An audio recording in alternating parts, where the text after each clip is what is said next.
കശുവണ്ടി മേഖലയിലെ 147.72 കോടി രൂപയാണ് ബഡ്ജറ്റിൽ തുക വകയിരുത്തിയിരിക്കുന്നത്. കാഷ്യൂ ബോർഡിനും കശുമാവ് കൃഷി ഏജൻസിക്കും സ്വകാര്യ മേഖലയിലെ കശുവണ്ടി ഫാക്ടറികളുടെ പുനരുദ്ധാരണത്തിന് 30 കോടി രൂപയാണ് വകയിരുത്തിയത്. സ്ത്രീ സൗഹാർദ്ദത്തിനായി സ്വകാര്യ മേഖലയിലെ കശുവണ്ടി ഫാക്ടറികൾക്ക് 2 കോടി രൂപയും വകയിരുത്തി. കശുവണ്ടി മേഖലയിലെ പ്രതിസന്ധി പരിഹരിക്കാൻ ബഡ്ജറ്റിൽ തുക വകയിരുത്തിയത് മേഖലയ്ക്ക് സഹായകരമാകുമെന്ന് കശുവണ്ടി വികസന കോർപ്പറേഷൻ ചെയർമാൻ എസ് ജയമോഹൻ പറഞ്ഞു.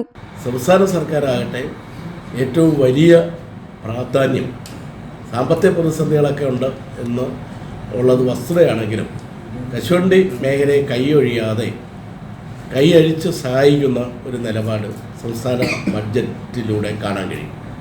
147.72 കോടി രൂപ കശുവണ്ടി മേഖലയ്ക്കാകെ സംസ്ഥാന ഗവൺമെൻറ് വകയിരുത്തിയിട്ടുണ്ട് എന്നുള്ളതാണ് അതിലേറ്റവും പ്രധാനപ്പെട്ടത്.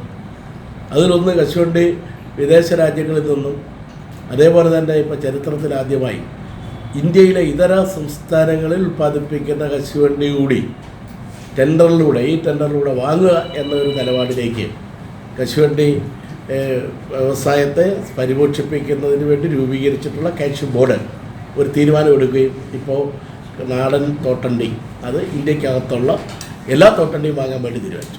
കൊല്ലത്തും കൊട്ടാരക്കരയിലും IT പാർക്കുകൾ സ്ഥാപിക്കുമെന്നതാണ് മറ്റൊരു പ്രഖ്യാപനം.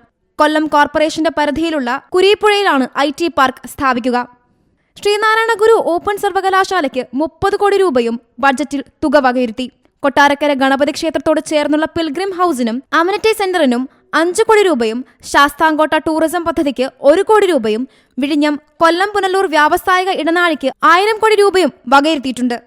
സി മലയാളം ന്യൂസ്, കൊല്ലം. ഏറ്റവും പുതിയ വാർത്തകളും വിശേഷങ്ങളും വിരൽ തുമ്പിലറിയാൻ സി മലയാളം ന്യൂസ് എല്ലാ ഡിജിറ്റൽ പ്ലാറ്റ്ഫോമുകളിലും ലഭ്യം.